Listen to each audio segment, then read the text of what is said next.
안녕하세요. 살다 보면 어떠한 노력에도 불구하고 맞출 수 없는 사람이 있습니다. 그렇기 때문에 이혼이라는 제도가 있다고 생각해요. 하지만 오늘 제가 이야기할 사연의 주인공은 남편이 아닙니다. 오히려 남편은 그런 저를 잘 다독여주고 보듬어주는 아주 좋은 사람이거든요. 가끔씩 어떻게 그런 나쁜 사람이 이런 좋은 사람을 키웠나 하는 의아한 마음까지 들 정도예요. 저와 잘 맞지 않는 사람은 바로 시모거든요. 시댁은 아들이 셋이나 되는 아들 부잣집이에요. 남편은 그 중에 막내였고 위로 두 아주버님들은 여태 결혼을 하지 못하고 계셨어요. 그래서 그런지 시아버지는 첫 며느리인 저를 아주 특별하게 생각해 주셨어요. 결혼식 날에도 시아버지의 그런 마음을 그대로 느낄 수 있었거든요. 며느라가, 너는 참 특별한 며느리다. 우리 막내가 너처럼 야무지고 착한 사람을 데려와서 너무 감사하고 고마운 일이야. 가족이라는 건 만들어가는 거다. 네가 외부에서 온 사람이라 하더라도 가족이 되려는 노력만 있다면 진짜 가족이 되는 거야. 나는 내 식구를 각별히 여길 수밖에 없어. 내 부모님들은 모두 타계하셨고 그 많던 형과 여동생도 뭐가 그리 급한지 벌써 다들 죽고 없지. 그러니까 너는 오래오래 우리 아들 곁에 있어다오. 가족을 모두 일찍 잃으신 참 딱한 분이셨습니다. 그래서 가정을 매우 소중히 생각하셨어요. 그런 시아버지의 모습은 남편과 참 닮아 있었죠. 네, 아버님, 저도 건강하게 그 사람 곁에서 오래오래 있을게요. 아버님도 오래오래 함께 해주세요. 그렇게 대화를 나누며 화기애애한 모습을 보인 것과 달리 시모와의 관계는 처음부터 그리 좋지 않았습니다. 그리고 결혼할 때에도 시모는 저를 쳐다보지도 않았어요. 솔직히 가장 최악이었던 건 신혼여행 후 돌아왔을 때 시모가 한 말 때문이었어요. 딴 주머니 찰 생각 말고 내조나 잘해라. 그 말은 강한 경고로 들렸습니다. 마치 제가 남편 재산을 탐내는 여자처럼 보였죠. 하지만 남편은 버는 거에 비해서 돈을 많이 모아둔 사람이 아니었어요.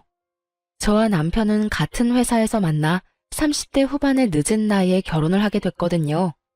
솔직히 그 나이쯤에는 어느 정도 재산이 모여있기 마련인데 남편에게는 돈이 정말 많지 않았어요. 남편이 낭비가 심하다거나 주식 같은 걸 하는 사람도 아니었고요.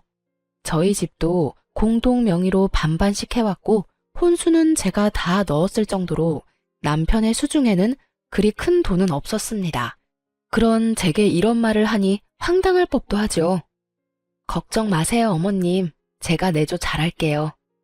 그렇게 말하고 나왔지만 기분이 나쁜 건 어쩔 수 없었습니다. 그렇지만 그 시무만 빼면 남편과의 결혼 생활은 즐겁고 좋았어요. 저는 친정의 가족이 남동생 한 명뿐이라 가정을 이룬다는 것에 큰 의미를 가지고 있었거든요.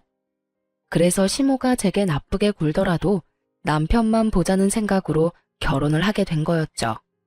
남편과의 행복한 결혼 생활 2년 만에 저희는 임신을 하게 됐습니다. 첫 아이는 첫 손주이기도 해서 남편과 시아버지의 기대는 나날이 높아져 갔습니다. 그리고 걱정도 커져만 갔죠.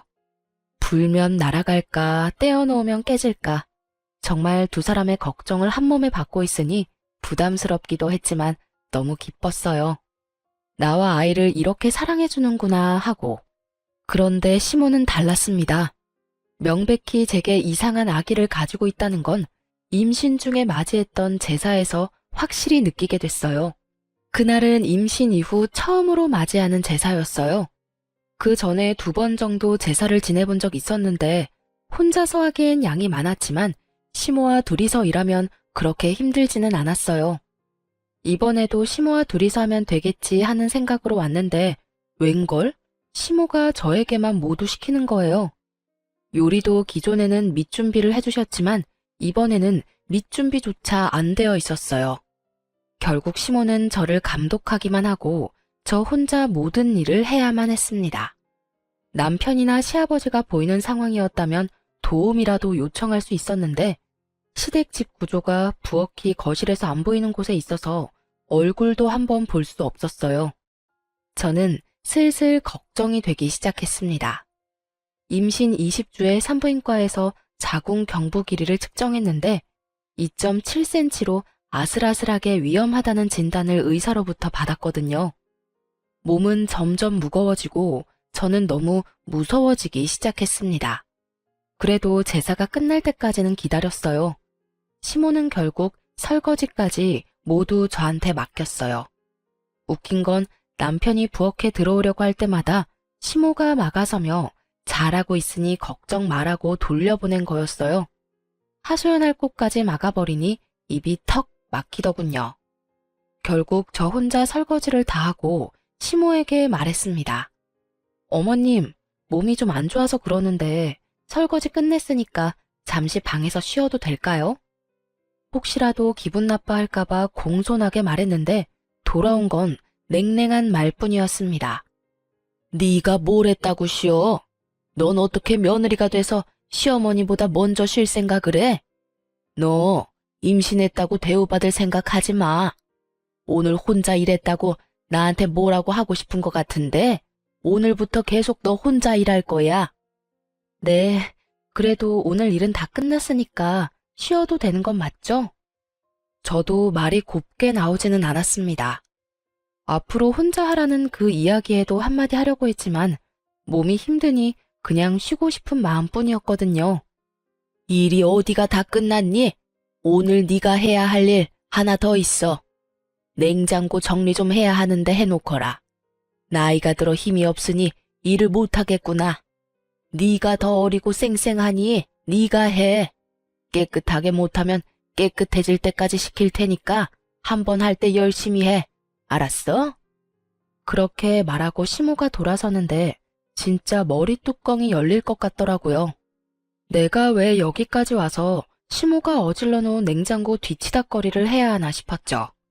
그런데 너무 스트레스를 많이 받았는지 배가 사르르 아파오더군요. 덜컥 걱정이 됐습니다. 저는 부엌에서 배를 부여잡은 채 남편을 불렀어요. 여보, 이리 좀... 무슨 일이야? 나 배가 너무 아파. 너무 무리했나 봐. 병원에서 자궁경부 길이가 짧아져서 조심하라고 했는데. 너 꾀병이지? 내가 일 좀 시켰다고 이러는 건 아니지. 어서 일어나지 못해? 시모의 말은 귀에 들어오지도 않았습니다. 아이가 잘못될까봐 그것만 걱정됐어요. 많이 안 좋아? 병원 가자. 내가 부축할게. 걸을 수 있겠어? 결국 시댁은 한바탕 뒤집어졌습니다. 남편은 저를 데리고 곧장 차에 실어 병원으로 향했어요. 저희 집과 시댁은 10분 거리였고 집과 산부인과 거리도 15분 정도라 금방 도착할 수 있었어요. 그런데 의사 선생님 표정이 좋지 않더군요. 유산 기운이 있으니 당분간은 누워 지내라고 말씀하셨어요. 그리고 입원해서 상태를 봐야 하고 퇴원해도 괜찮을 때까지는 좀 있어 봐야 한다고 했어요. 그 이야기를 듣고 있던 남편이 저와 아이가 걱정이 됐는지 얼굴을 찌푸리며 제게 말을 했습니다. 이렇게 될 때까지 일만 하는 바보가 어디 있어. 아이 생각해서 조금이라도 쉴 생각을 해야지. 나도 쉬고 싶었어. 그런데 쉴 수가 없었단 말이야. 어머니는? 어머니도 같이 일하셨잖아. 어머니한테 말했으면 쉬게 해주셨을 텐데. 어머님은 오늘 손가락 하나 까딱 안 하시고 나한테 다 시키기만 하셨다고. 내가 쉬고 싶다는 말 안 한 줄 알아? 제사 준비도 요리도 설거지도 다 혼자 해서 설거지 끝나고 쉬고 싶다고 이야기했는데 어머님이 네가 뭘 쉴 게 있냐고 쉬지 말라고 하시잖아. 할 일이 아직 남았다면서 시댁 냉장고 청소까지 시키던데. 제 말에 남편 눈이 커지더니 당황스러운 표정으로 말했어요. 어머니가? 왜? 일단 알았어. 내가 어머니한테 잘 말해둘게. 미안해, 신경 못 써서. 난 당신이 힘들면 나와서 쉴 거라고 생각했지. 계속 그 안에서 일하고 있을 거라고 생각도 못했어. 그러고 보니 어머니도 이상하긴 했지. 부엌에 못 들어오게 하시더라고. 대체 왜 그러신 거지? 그러니까 이상하지. 왜 나한테 이러시는지 모르겠어. 임신을 모르시는 것도 아니고 저번 제사까지는 같이 제사 준비하고 설거지도 했는데 오늘은 아예 나한테 다 맡겨서 엄청 당황했다고. 제가 쉬고 싶어도 쉬지 못했다는 걸 알게 된 남편이 저를 안아주며 토닥거려줬어요. 어쨌든 내가 너무 미안해. 당신 힘든 줄도 모르고. 밖에서 아버지랑 이야기한다고 당신을 못 챙겼어. 다음부터는 내가 당신 챙길 테니까 걱정하지 마. 그리고 어머니한테도 확실하게 이야기해둘게. 다음부터 그런 일 있으면 나한테 전화해. 같은 집에 있어도 전화는 할 수 있잖아. 그러면 내가 확실하게 막아줄게. 남편의 다정한 말에 저는 배시시 웃으며 답했어요. 이 순간만큼은 시모의 나쁜 악담과 행동도 모두 잊을 수 있었어요. 알았어. 고마워, 여보. 고맙긴. 내가 오히려 미안하지. 당신 이렇게 될 때까지 몰라줘서. 힘들면 연차 쓰고 당분간 좀 쉬어. 우리 귀여운 딸랑구도 안정될 시간이 필요하다니까. 그렇게 남편은 저 대신 시모에게 이 상황에 대해 확실하게 말해주기로 했어요. 저는 남편만 믿고 뱃속의 아이에게 집중할 수 있었죠. 그렇게 3일간 입원하며 몸을 안정시킨 저는 퇴원하고 집에 돌아와서도 며칠간의 휴가를 쓰고 휴식을 취하기로 했어요. 마음 편히 누워있는데 시아버지에게서 전화가 왔더군요. 일하시는 동안 바쁘실 텐데도 제 몸이 안 좋다는 이야기에 시간을 내서 연락을 해주셨더라고요. 네, 아버님. 그래, 몸은 좀 어떠냐? 뱃속에 우리 손녀도 별탈 없지? 네, 잘 크고 있어요. 몸도 많이 좋아졌고요. 그렇게 대화를 두런두런 나누는데 현관 도어락 열리는 소리가 들렸어요. 남편인가 싶었지만 시간이 너무 이른 시간이라 남편은 아닌데 싶어 시아버지와 대화를 나누며 현관 쪽으로 향했어요. 그리고 현관에 나타난 사람을 보고 깜짝 놀라고야 말았죠. 바로 시모가 제 눈앞에 서 있더군요. 야, 너 싸가지 없는 년이 네 남편한테 뭐라고 짓거렸어? 어머님, 여긴 어떻게... 시모가 허락도 없이 도어락을 열고 들어와 제게 악담을 퍼붓기 시작했어요. 순간 저는 들고 있던 전화기를 아래로 내리고 시모의 목소리가 잘 들리도록 전화기를 고쳐 들었습니다. 시아버지가 이 모든 일들을 고스란히 들으실 수 있도록 말이죠. 그것도 모른 채 시모가 말을 하더군요. 내가 제사 준비에 설거지에 냉장고 청소까지 시켰다고 네가 일렀지? 그런데 그게 무슨 잘못이야? 시어머니가 며느리한테 일 시키는 게 뭐가 잘못됐냐고. 이런 일도 못할 거면 결혼은 왜 했어? 혼자 살면 되지. 임신했다고 아주 유별나게 구는데 너 그거 꾀병인 거 내가 다 안다. 너 때문에 나만 이게 무슨 꼴이냐고. 어머님, 갑자기 무슨 말씀이세요? 진정하고 말씀하세요. 진정은 무슨... 네가 일하기 싫어서 꾀병 부린 걸로 내가 왜 한 소리 들어야 해? 시집살이 네가 덜 당해봐서 모르지? 오늘부터 너희 집 살면서 시집살이가 뭔지 가르쳐 줄까? 새파랗게 어린 년이 남편만 믿고 어디서 어른한테 수작질이야? 내가 그렇게 만만해 보였어? 어머님, 꾀병이 아니라 병원에서 이미 진단이 난 사항이에요. 잘못하면 조산될 수도 있다고요. 지금 이렇게 서서 어머님한테 추궁받고 있는 이 상황도 저한테는 그렇게 좋은 상황이 아니에요. 다시 스트레스 받으면 또 병원에 가야 할 수도 있다고요. 오호라, 이번에도 네 서방한테 내 잘못이라고 일러 바치려고? 오늘 내가 네 버르장머리를 고쳐놔야지 가만히 놔둬서 될 일이 아니었어. 애저녁에 정신교육을 똑바로 시켰어야 했는데. 시모가 제게 다가오려는데 시모의 전화가 울렸습니다. 흠칫하던 시모가 전화기를 보더니 저를 한 번 더 보더군요. 그리고는 스피커폰으로 전화를 받았습니다. 네, 여보. 당신 지금 뭐 하는 짓이야? 네? 그게 무슨 말이에요? 뭘 하다뇨? 지금 임신한 며느리한테 못된 시어머니 노릇하려고 그 집에 가서 그딴 말 하고 있는 거야? 당신이 생각이 있는 사람이야, 없는 사람이야? 이제 막 애가 잘못될 뻔한 며느리한테 찾아가서 뭐? 어떻게 알았어요? 내가 아들 집에 와 있는 거. 치치미를 뚝 떼던 시모의 얼굴에서 여유가 사라졌어요. 그리고는 저희 집 주변을 두리번 살피더군요. 시아버지가 여기 있나 싶은 마음에 놀라서 확인하는 것처럼 보였어요. 내가 어떻게 알았는지 그게 왜 중요해? 지금 중요한 건 당신 행실이야. 어른이 돼서는 어린 며느리를 그렇게 쥐잡도록 잡고 시집살이? 세상이 어떤 세상인데 시집살이를 시켜? 하나뿐인 며느리야. 귀하게 여기지는 못할 망정 이렇게 사람을 괴롭히고 있으니 제삿날에도 설마 당신이 일부러 새하기 쉬지도 못하게 만들었어? 아유, 아니에요. 제가 무슨 며느리를 쥐잡듯이 잡아요. 나는 그저 지 남편 시켜서 저한테 한 소리 한 게 화가 나서. 뭐? 그 착한 놈이 당신한테 말할 정도면 당신이 잘못을 했겠지. 내가 이번 일 그냥 안 넘어갈 거야. 애가 잘못되기라도 하면 어쩔 뻔했어. 귀한 우리 손녀딸이 뱃속에서 놀라서 큰일이라도 났으면 어쩔 뻔했냐고. 당장 집에 들어와서 조용히 있어. 알아들어? 알았어요, 알았어. 집에 가 있을게요. 전화 끊지 말고 나와. 나와서 집에 들어가서 둘째 바꿔.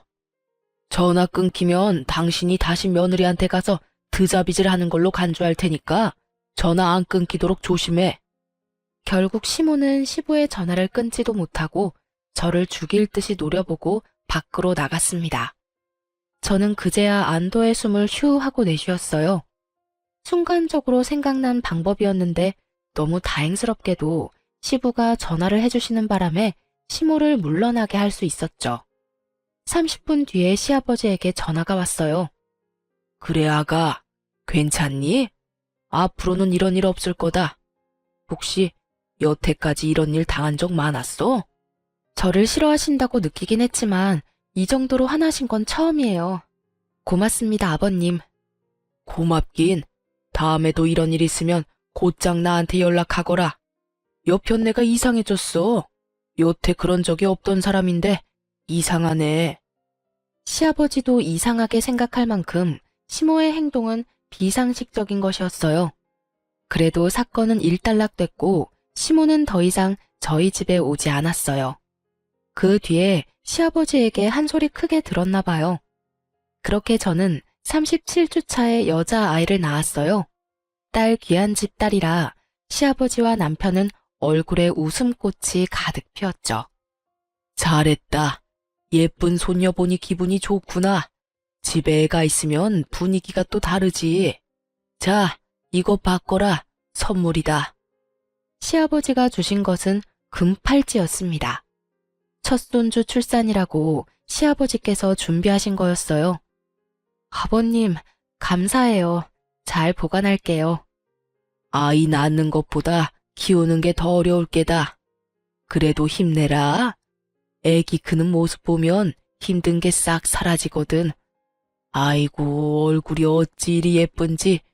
요 녀석 시집갈 때까지 살아있으면 이 하랩이 눈에 눈물 나겠구만. 온몸으로 딸아이를 좋아하는 시아버지와는 달리 그 일 이후로 저와는 완전히 서먹해진 시모는 차가운 바람이 싱싱 불고 있는 상황이었어요. 아무리 딸 그래도 아들이 있어야죠. 아들 하나 못 낳았는데 무슨 금팔찌를 줘요? 그런 건 아들 낳고 줘도 되는데. 넌 좋겠구나. 딸 낳고도 좋아해주는 시아버지 둬서. 날카로운 말에 저는 말을 아꼈습니다. 이 좋은 날 제가 무슨 말을 해도 민감하게 반응할 것 같았거든요. 때로는 들이받는 것보다 피하는 게 나을 때도 있으니까요. 그렇게 저는 육아휴직을 쓰고 아이를 키우게 됐어요.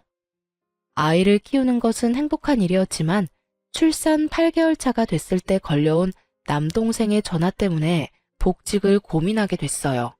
바로 동생의 결혼 소식이었습니다. 얼마 전까지만 해도 1년은 더 있어야 할 수 있다던 결혼식이 갑자기 6개월 뒤로 잡혀버린 거였어요. 남동생 말로는 여자 쪽 집에서 날 받으러 갔는데 날짜가 그렇게 앞당겨져 나온 모양이라고 하더군요. 동생의 결혼식과 제 복귀는 밀접한 관계가 있을 수밖에 없었어요. 저와 남동생은 대학 시절 부모님이 돌아가셨는데 두 분의 유산을 남동생과 둘이서 나눠 가졌어요. 그런데 제가 먼저 결혼을 하게 됐고 신혼집을 찾아야 했는데 돈 때문에 쉽지 않았거든요. 그때 동생이 저를 도와줬어요. 부모님도 없이 시집 가는데 돈이라도 두둑이 가져가야지. 가족이라고는 나뿐인데 내가 누나를 안 챙겨주면 어떡해? 내 몫으로 받은 유산 딱 절반을 누나한테 줄게. 나는 아직 어리니까 살면서 돈 더 벌면 되고 힘들 때는 누나가 도와주면 되잖아. 그치? 안 받겠다는 걸 동생이 억지로 쥐어준 돈이 있었어요. 그때 제가 울면서 그랬죠. 고마워. 너 결혼할 때는 꼭 내가 도와줄게. 그리고 네가 준 것만큼 꼭 나중에 돌려줄게. 집 살 때 그렇게 다짐을 했었어요. 남동생 덕에 괜찮은 집을 사서 들어갈 수 있었으니까요. 처음에는 금액에 맞게 전세로 들어가려고 생각도 했는데 당시에 깡통 전세나 전세 사기 뉴스가 많아서 고민하다가 집을 사서 들어갔거든요. 그리고 남동생의 행동을 알게 된 남편도 너무 고마워했었죠. 그래서 육아휴직을 계속하고 있을 수 없게 됐죠. 조금이라도 더 모아야 동생에게 더 줄 수 있으니까요. 물론 저 혼자만 그렇게 생각한 건 아니었고 이것도 남편과 상의를 다 한 상태였어요. 처남이 진짜 우리한테 큰 도움을 줬잖아. 그러니까 우리도 어떤 형태로든 도움을 줘야 하는 게 맞아. 우리 아이도 중요하지만 우리가 받은 은혜를 돌려주는 것도 우리한테는 중요한 일이라고 생각해. 나는 복직하는 거 당연히 이해해. 당신이 애 못 챙기는 만큼 내가 더 챙기면 될 거야. 그러니까 너무 걱정하지 말고 복귀해서 일해. 남편의 말에 저는 고마웠고 미안했어요. 저도 애를 이리 일찍 떼어놓고 싶지는 않았지만 동생을 돕는 일도 소홀히 하고 싶지 않았거든요. 다만 시부모님은 저희의 결정을 그리 좋아하시지는 않으셨죠. 그래도 저희의 선택이라며 시아버지는 저희 결정을 존중해 주셨어요. 그런데 문제는 시모였습니다. 왜 1살도 안 된 애를 어린이집에 맡기냐며 난리도 아니었어요. 그렇다고 자신이 봐줄 것도 아니면서 어찌나 난리를 피우는지. 저도 애를 어린이집에 맡기고 싶지는 않았어요. 그렇지만 봐줄 친정도 없고 시모는 저 모양이니 어린이집 말고는 믿을 곳이 없는 것도 사실이었죠. 그렇게 복직 소식을 알리고 일주일이 지난 어느 날, 저는 아주 황당한 일을 겪게 됐어요. 그날은 남편이 야근을 한다며 연락을 한 날이었습니다. 어린이집에 가서 아이를 데려와 집으로 올라오는데 아파트 저희 집 현관 앞에 시모가 서 있었어요. 어머님, 여기는 어쩐 일로 오셨어요? 연락이라도 하고 오시지. 저는 엉망이 된 집안을 떠올리며 시모를 안으로 모셨어요. 내가 오늘 어이없는 이야기를 들어서 말이다. 너 돈 번다고 일찍 복직한 이유가 네 남동생 때문이니? 제 남동생 결혼식 때 돈 해주려고 일찍 복직한 거야? 아, 들으셨어요? 맞아요. 저희 결혼할 때 동생한테 받은 게 있어서. 너 미쳤니? 어떻게 둘이 같이 번 돈을 네 남동생한테 갖다 바쳐? 그 돈이 네 돈이야? 남편이랑 같이 번 돈이지. 저는 당황했어요. 이분이 왜 이러나 싶었죠. 어머님, 지금 남편과는 통장 합치지도 않았어요. 생활비는 생활비대로 따로 각자 내서 생활하고 있고 나머지 돈은 어떻게 하던 간에 그건 저희들 마음이에요. 집안 경조사 때 쓸 돈 때문에 모으는 돈이 있긴 한데 그건 동생한테 줄 거 아니고요. 제가 번 돈을 모아서 동생한테 주는 거니까 남편 돈 쓰는 거 절대 아니에요. 그러니까 그런 걱정은 안 하셔도 돼요. 걱정이 왜 안 돼? 너희는 부부야. 돈이 모이면 서로에게 쓰는 게 맞는 거지. 그런 식으로 함부로 친정에다 돈 주고 그러는 거 얼마나 잘못된 건지 모르지? 저는 당황했습니다. 왜 저희 돈 문제에 시모가 이렇게 간섭하는지 모르겠더라고요. 제가 동생한테 돈 주는 게 왜 잘못된 거죠? 저희가 구매한 이 집, 동생이 빌려준 돈 보태서 산 거예요. 원래라면 돌려줘야 할 돈인데 저희 사정이 그러지 못하니 결혼식 축의금이라도 좀 더 챙겨주려는 것뿐이에요. 왜 저희가 그걸 어머님께 지적받아야 하는지 도무지 이해가 안 가는데요. 뭐라? 내가 어제 네 남편한테 전화했었다. 우리 둘째가 이래저래 신경 쓰인다고 독립하고 싶다며 돈을 달라고 하더구나. 그래서 네 남편한테 전화했더니 돈이 없다고 하지 않니? 돈이 없을 리가 없는데 왜 돈이 없냐고 물었더니 이런 어이없는 말을 들었던 거야. 처남 결혼식이라서 돈 줘야 된다고. 자기 형 곤란한 건 돕지 못한다는 게 도대체 무슨 말이니? 너는 출가 외인이 돈 받았으면 그걸로 끝내야지. 왜 내 자식 돈까지 앞에서 그 빚을 갚으려는 건데? 네가 문제야, 네가. 처음에 결혼할 때부터 마음에 안 들더니 가면 갈수록 더 마음에 안 드는 행동만 해. 너 때문에 네 아주버님 전세자금 마련 못하면 네가 책임질 거니? 말도 안 되는 시모의 어거지에 저는 골이 띵했습니다. 설마 남편한테 아주버님 전세금을 달라고 하셨어요? 어머님이야말로 너무하신 거 아니에요? 아주버님은 저번에도 사업자금 한다고 남편한테 돈 빌려갔잖아요. 제가 소리를 지르는데 남편이 집에 돌아왔더군요. 야근을 한다더니 무슨 이유에서인지 일찍 마쳤더라고요. 남편이 돌아오자마자 저와 실랑이를 하는 시모를 보고 깜짝 놀라 들어왔습니다. 어머니, 여기서 뭐 하세요? 너 잘 왔다.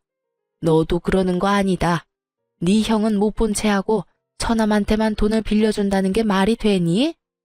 제 가족 놔두고 남의 가족을 챙겨? 시모의 말에 남편이 눈살을 찌푸리며 시모에게 말했습니다. 어머니, 그거라면 이미 말씀 다 드렸잖아요. 앞으로는 이제 더 이상 돈 못 드려요. 저 결혼 전부터 어머니가 말씀하시는 대로 형들 위해서 돈 많이 드렸잖아요. 이제 가정도 있고 키워야 할 애도 있는데 매번 이렇게 형들 때문에 돈 달라고 하시면 어떡하시냐고요. 여전히 어머니가 원하는 용돈 100만 원씩 드리느라 집에는 돈도 제대로 못 주는데 이 상황에서 형 전세금을 해주라니요. 앞으로도 그럴 일 없을 거예요. 그리고 앞으로 드리는 용돈도 줄여서 아버지 편으로 드릴게요. 네 둘째 형이 불쌍하지도 않니? 이번만 도와주면 알아서 잘한다잖아. 그런데 왜 그거 하나 못 도와줘? 네가 그러고도 사람이야? 이미 그렇게 도와준 거 다 포함하면 1억이 넘는 금액을 드렸어요. 일 시작하면서부터 첫째, 둘째 형 뒷바라지 하느라 결혼할 때도 집도 못 해가고 와이프랑 반반으로 해야 했고 혼수도 와이프한테 다 맡겼다고요.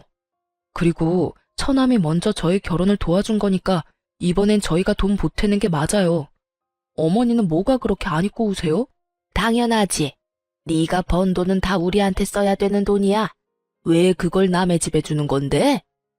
처남도 제 가족이에요. 더 이상 이야기해봐야 제 입만 아프니 돌아가세요. 왜 돌려보내는데? 빨리 약속해. 돈 주겠다고 약속하라고. 계속 이러시면 아버지 부를 거예요.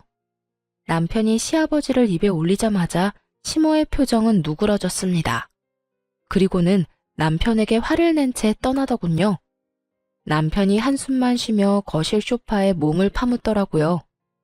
미안해. 당신 피곤한데 아까 전에 어머니랑 전화 통화하다가 당신한테 찾아갔을 것 같아서 바로 퇴근하고 왔는데 정말로 찾아와서 저럴 줄이야.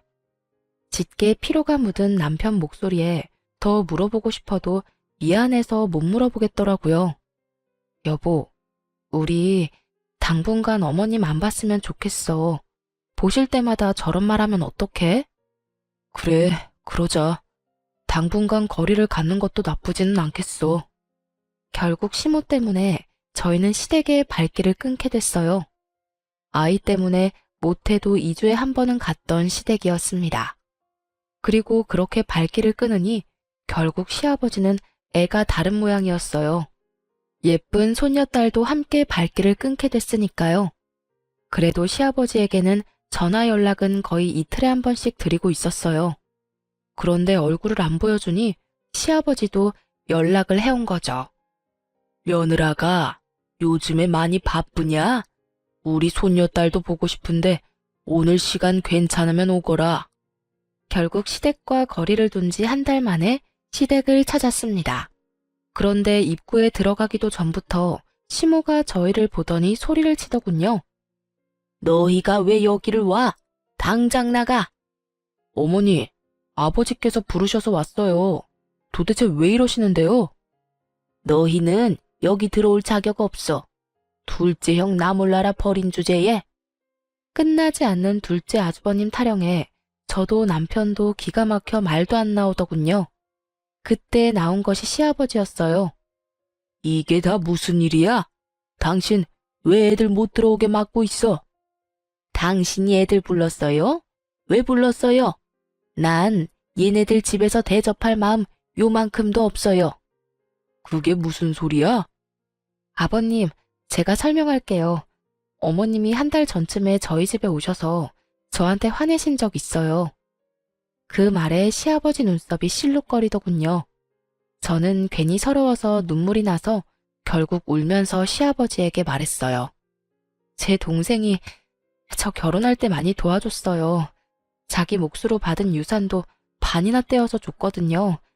그 덕분에 저희 지금 신혼집 매매로 들어올 수 있었고, 이번에 동생 결혼식이 있어서 그때 받은 것만큼 다 돌려주지는 못해도 돈 좀 모아서 결혼할 때 축의금으로 좀 많이 주고 싶어서 제가 복직도 일찍 하고 일을 한 거거든요. 그런데 어머님이 왜 그 돈으로 동생 도와주냐고. 둘째 아주버님 전세자금으로 줘야 할 돈인데 왜 마음대로 쓰냐며 저한테. 그게 사실이냐? 당신이 말해봐. 당신이 진짜로 며느리한테 친정 도와주는 거 하지 말라고 말했어? 예, 제가 그랬어요. 그게 뭐 잘못됐어요? 결혼해서 집 나왔으면 출가 외인이에요. 게다가 변변한 친정도 없으면서 번 돈을 모두 친정해 준다잖아요. 게다가 막내도 막내지.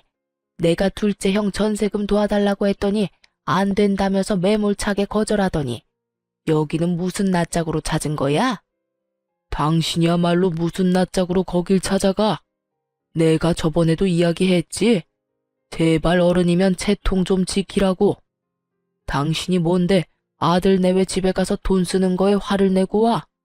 애들이 허투루 돈 쓰는 것도 아니고 다 좋은 곳, 갚아야 할 곳에 쓰는데 당신은 뭐가 그리 고가워? 그럼 화가 나지 않나요? 당신은 왜 이렇게 얘네들 편만 들어요? 당신은 우리 둘째가 불쌍하지도 않아요? 그 나이가 되도록 제대로 된 지원도 못 받고 결국은 저렇게 혼자 남은 애가 불쌍하지도 않냐고.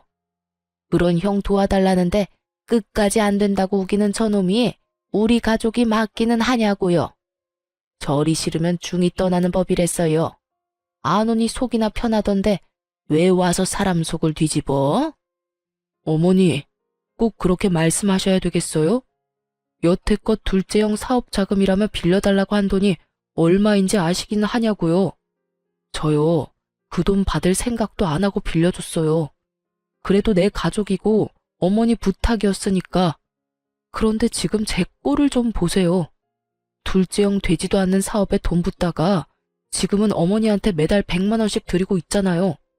어머니야말로 저를 가족이라고 생각하시는 게 맞아요? 절 편할 때 꺼내 쓰는 돈통이라고 생각하는 건 아니냐고요. 매번 형님들 때문에 주머니 털리는 제 기분은 생각도 안 해보셨죠? 뭐? 이건 또 무슨 말이야? 왜 당신이 아들한테 돈을 100만 원씩 받아? 여보, 그게... 아니, 둘째가 그때 사업한다고 설쳤을 때 돈 좀 빌려달라고 해서 대출 받아서 좀 빌려줬어요. 애가 잘 되면 갚겠다고 했는데 잘 안 되는 바람에 빚이 고스란히 남아서 막내한테 돈 좀 달라고 했죠. 솔직히 여태 이만큼 키워줬으면 그 정도는 해줘야 하는 거 아니에요? 뭐야? 지금 당신 미쳤어? 대출을 막내한테 대신 갚게 한 거야? 미치지 않고서야 이런 짓을 할 리가 없지. 설마 당신 친자식이 아니라고 이런 짓을 한 거야? 내가 뭐라고 그랬어? 나랑 가장 가까웠던 동생의 아들이라고 친자식처럼 잘 대해줘라 했더니 설마 뒤에서 그런 짓을 했다고? 남의 자식한테 내 자식 뒤치다꺼리 맡기는 게 도대체 무슨 짓이냐고? 말해봐라 막내야. 왜 네가 번 돈을 다 줬어? 그런 일 있으면 나한테 말했어야지. 그래도 키워주셨잖아요. 어떻게 모른 채 해요? 키워준 은혜라고 생각하며 드린 거예요. 얼마 전에 아내한테까지 돈 문제로 막말하시는 거 보고 더 이상 안 드리겠다고 했더니 화를 엄청 내고 돌아가셨고요. 듣고 있던 저는 이야기에 따라가기가 힘들었어요. 남편이 친자식이 아니라니. 시모에게의 남편은 자식이 아니라 시조카였던 거예요. 그러고 보니 유독 시모가 저에게 못되게 굴고 남편에게 돈을 뜯어낸 게 다시 보이기 시작했어요. 그리고 저에게 못되게 군 것도 손녀딸에게 애정이 없었던 이유도 모두 이해가 갔죠. 제가 있어서 남편 돈을 온전히 다 못 받으니까 저와의 결혼 자체를 탐탁치 않게 생각한 거예요. 남편이 저와 결혼하지 않았다면 영영 자신의 친자식들을 위한 통장으로 사용했을 거라는 생각을 하니 소름이 쫙 끼치더군요. 착한 남편이 여태 두 형들 뒷바라지하느라 그렇게 돈이 없었구나 생각하니 남편의 주머니 사정도 이해가 갔습니다. 시부의 얼굴은 화가 나는 걸 넘어서서 곧 터질 것처럼 벌겋게 부풀었어요. 이 여편네가 정신이 나갔네 나갔어. 노망이라도 든 거야? 그래서 지금까지 막내를 그렇게 이용해 먹었다 이거냐고? 키워줬다는 이유 하나로? 키워준 은혜 갚는다는 막내한테 돈 뜯어서 당신 자식들한테 돈 갖다 바치고 다 털어먹고? 생각이 있는 거냐고? 내가 저 녀석 제대로 된 인간 노릇할 때까지 돈 한 푼 주지 말라고 한 거 잊었어? 사업에 능력이 없으면 포기하고 다른 직장을 찾아야지.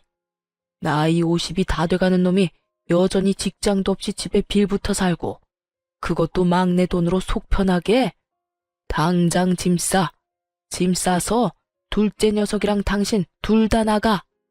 둘째 너는 제대로 된 직장 얻기 전까지는 집에 한 발짝도 못 들어온다. 얼른 나가. 시아버지의 말에 이 모든 상황을 관망하고 있던 둘째 아주버님이 황급히 나서며 말했어요. 아버지, 저는 잘못 없어요. 다 엄마 혼자 한 행동인데 왜 저한테까지 불똥이 튀어요? 내 말 못 들었냐? 네 놈이 일찌감치 자리 잡고 직장 얻었으면 이럴 일도 없었어. 동생 보기 부끄럽지도 않아? 아니, 이번엔 분명히 괜찮은 아이템이라 성공할 줄 알아서. 아이템 같은 소리하고 자빠졌네. 야, 똑같은 이야기를 벌써 20년째 듣고 있다. 네가 털어먹은 돈이 얼만지 알기나 해? 봐주는 것도 이제 끝이야. 그럼 집은요? 전세금이라도 주셔야 나가죠. 전세금? 네 앞에서 감히 전세금 소리가 나와? 첫 달 월세, 그것만 지원해 줄 테니 다음 달부터는 네가 일해서 월세 갚아. 100만 원 딱 줄 테니까 당장 나가. 배달이든 공사판을 뛰든 뭐든 해서라도 돈 벌어. 여보, 어떻게 그렇게 잔인한 말을 해요? 여태 돌봐줬으면 많이 봐줬어. 계속 끼고 돌고 당신이 막내한테 돈 뜯어다 둘째한테 바치니까 이 녀석이 아직도 정신을 못 차리는 거라고. 어디 감히 집안을 돈 나오는 봉으로 생각해? 그리고 당신도 같이 나가. 나가서 이혼 서류 받을 준비나 해. 시아버지 입에서 나온 이혼이라는 단어에 시모의 낯이 새하얗게 질렸습니다. 네? 여보, 이혼이라니. 안 돼요. 이혼만은 안 된다고요. 뭐가 안 돼? 이번 일로 당신이 우리 집안을, 내 가장 소중한 동생과 시조카를 어떻게 생각하는지 잘 알았어. 동생 내외 죽고 그 아이 데려왔을 때 내가 당신한테 부탁했지? 이제 내 가족 중에 단 하나 남은 조카라고. 위로 형이 둘이나 있었지만 자식 남기고 죽은 유일한 내 핏줄이라고. 게다가 눈이 있으면 봐. 막내가 당신한테 얼마나 살뜰하게 잘했는데, 친자식보다 더 친자식처럼 섬기고 받들었는데 그런 아이 마음을 이용해서 돈을 뜯어? 네가 인간이야?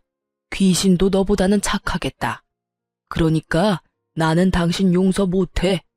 그리고 둘째 싸고 돌며 집안 돈 다 떨궈먹은 것도 이해 못하고. 여보. 시모는 시아버지의 바지를 붙잡고 매달렸지만 시아버지가 차갑게 뿌리쳤습니다. 예, 막내야, 네가 어떻게 해봐. 다 너 때문에 이런 일이 벌어진 거잖아. 너 때문에 나랑 네 형 집에서 쫓겨나도 되는 거냐? 또, 막내한테 그만하라고 했지? 막내 잘못이 아니라 당신이랑 둘째 잘못이라고. 애먼 사람한테 책임 전가하면 할수록 내 생각이 굳어진다는 것만 명심해. 결국 시모와 둘째 아주버님은 강제로 집을 나가게 됐어요. 시아버지가 용달차를 불러 시모와 아주버님의 짐을 싹 다 실어버렸거든요.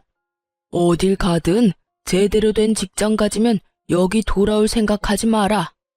그리고 당신, 막내한테 연락 한 번만 더 하면 내가 다리 몽둥이를 분질러 버릴 테니까 그렇게 알고 있으라고. 결국 시모는 그렇게 애지중지하던 둘째 아주버님과 시댁에서 나가게 됐습니다. 그 이후로는 저희 남편이 주는 돈도 못 받게 됐고 단칸방에서 두 분이 살게 됐다고 해요. 게다가 나간 지 얼마 안 돼서 이혼 서류까지 받았다고 하더군요. 시아버지가 그 이야기를 하며 저한테 그러셨어요. 미안하다. 내가 좀 더 신경 썼더라면 이런 일이 없었을 텐데. 우리 집안 사정 때문에 며느라기 네가 힘들었지? 괜찮아요, 아버님. 저희는 지금이라도 다 바로잡을 수 있어서 다행이라고 생각해요. 그래, 그 두 사람한테 연락 오면 언제든지 나한테 전화하거라. 내가 가서 혼쭐을 내줄 테니까. 그렇게 시모와 둘째 아주버님이 나가고 집안은 평화를 찾았습니다. 그래도 평생을 함께한 시모와 둘째 아들이 그런 짓을 저질렀다는 걸 알고 나서 자괴감에 굉장히 힘들어하시는 것 같았어요. 그래서 저희는 시아버지와 함께 만나서 식사도 자주 했고 집으로 초대도 많이 했어요. 그리고 아이와 시아버지를 모시고 함께 여행도 다녔죠. 예쁜 손녀딸과 함께 지내면 비어버린 마음 한구석도 채울 수 있을 것 같아서 그렇게 해드렸어요. 그날도 시아버지께서는 아이를 목에 태우고는 여행을 갔다가 집으로 돌아오는 길이었어요. 시댁 앞까지 시아버지를 모셔다 드리려는데 그 앞에 시모가 서서 시아버지를 기다리고 있더군요. 싱글벙글 손녀 재롱에 즐거워하던 시아버지의 얼굴이 얼음장처럼 순식간에 차가워지더군요. 여긴 왜 찾아왔어? 여보, 잘 지내고 있으니 보기 좋네요. 다른 게 아니라 둘째가 직장 취직했어요. 택배 일인데 그래도 돈 벌고 있으니 이제 자기 앞가림도 하고. 그러니 이제 저도 다시 여기로 돌아오고 싶어요. 제 평생 이룬 것들이 다 여기 있는데 아들놈은 제 돈 벌기 시작하니 저한테 돈 한 푼도 안 주고 나가라고만 하고. 돈을 벌기 시작한 둘째 아주버님이 자기가 번 돈을 쓰는 시모가 눈에 거슬린 모양이었어요. 그래서 나가라고 한 모양이더군요. 갈 곳 없는 시모가 여기로 오는 건 어쩔 수 없는 순서였고요. 참 웃기지도 않았어요. 극진히 대접해주고 받들어주는 시조카는 그렇게 구박하더니 그렇게 끼고 돌며 감싸던 자기 친자식에게는 도리어 구박을 받다니 세상 참 모를 일이에요. 차라리 우리 남편에게 조금만 더 잘해줬다면 말년에 이 고생은 안 하셨을지도 모르는데 다 자기가 뿌린 씨앗인 거죠. 몇 개월밖에 지나지 않았는데 심하게 마음고생을 했는지 살도 다 빠지고 순식간에 늙어버린 모습에 저도 순간 깜짝 놀랄 정도였어요. 우리 이미 이혼했어. 잊었어? 나는 당신이랑 다시 합칠 생각 추호도 없어. 여보, 다시 한 번만 생각해줘요. 나도 반성 많이 했어요. 두 번 다시 막내한테 그러지 않을게요. 저 지금 대출금 밀려서 큰일 나게 생겼다고요. 여태껏 막내한테 열심히 갚게 만들었으니 이제는 둘째한테 갚게 하면 되겠네. 둘째도 나 버렸다니까요. 왜 저를 이해를 못해줘요? 막내도 그랬잖아요. 키워준 은혜라 생각하고 돈 갚아줬다고. 그게 자랑이야? 그래서 내가 당신 안 받아주는 거야. 동생 죽고 막내가 우리 집에 올 때 동생 유산으로 2억 받은 거 새카맣게 잊었어? 그 돈 덕분에 우리 집 망할 뻔했을 때 그걸로 겨우겨우 살아난 거 잊었냐고. 그래서 내가 말했지. 우리 집 복덩이니까 잘 키워달라고. 당신은 내 동생 목숨값으로 잘 먹고 잘 살아놓고 은혜를 원수로 갚은 거야. 어떻게 막내한테 또 돈을 뜯어? 동생 유산 덕분에 당신이 여태 이렇게 누리면서 살았다고. 그런데 그치만 그건 당연히 줘야 하는 거잖아요. 남의 집에 애를 맡기면서 그 정도 돈도 안 주면 그러면 그 돈 받고 애들이나 잘 돌보면 될 일이지. 다 큰 막내한테 돈은 왜 뜯었어? 게다가 며느리한테까지 가서 그 추태를 보여? 끝까지 반성 안 하고 뻔뻔했던 시모는 본전도 못 찾고 그 자리에서 떠났습니다. 시아버지가 시댁에 들어가서 저희에게 자세한 이야기를 해주시면서 통장 하나를 주시더군요. 그 안에는 2억이라는 큰 돈이 찍혀 있었어요. 알고 보니 남편 아버지, 그러니까 시아버지의 남동생이 돌아가시면서 유산으로 2억을 남겼다고 해요. 그걸로 급한 불 끄느라 그만큼 돈 벌 때까지 이렇게 오래 걸렸다고 하시면서 말이죠. 남편은 2억 중에 1억만 받기로 했는데 나머지 1억은 키워준 은혜로 돌려드리겠다고 했어요. 그러자 시아버지께서는 웃으며 저에게 나머지 1억을 주겠다고 하셨어요. 가족 때문에 마음고생한 너한테 이 돈을 주마. 결혼식 때 동생한테 빌린 돈도 갚고 남은 걸로는 너 원하는 데 쓰거라. 그 돈은 온전히 너희 거다. 사실은 너희 시모가 가져간 돈도 다 돌려주면 좋으련만 그것까지는 내가 어떻게 해볼 도리가 없어. 그 사람도 어쩌자고 그런 짓을 했는지. 그렇게 저와 남편은 시아버지에게 생각지도 못한 돈을 받게 됐어요. 그 돈으로 남동생 결혼식에 도움을 줄 수 있었고요. 남편은 갑자기 생긴 돈에 놀라면서도 아이를 위해 잘 놔두겠다고 말했어요. 시모도 저희 남편에게 조금만 더 잘해줬으면 이렇게 늙어서 고생할 일은 없었을 거예요. 시댁은 안정을 찾았고 저와 남편의 생활도 안정을 찾았어요. 그리고 저는 둘째를 임신 중이죠. 시모가 저와 맞지 않다고 사연 처음에 말씀해 드렸는데 실제로는 많은 사람과 맞지 않았나 봅니다. 결국에는 이렇게 시댁에서 뚝 떨어내듯 도려내져 버렸으니 말이죠. 이래서 뿌린 대로 거둔다는 말이 있나 봅니다. 그렇게 자기 팔자 열심히 꼰 시모 보며 새로이 마음을 다잡게 됐네요. 평생 잊지 못할 교훈을 주셔서 그 교훈 가슴에 새기고 살고 있어요. 지금까지 제 사연 들어주셔서 감사합니다. 좋은 하루 되세요.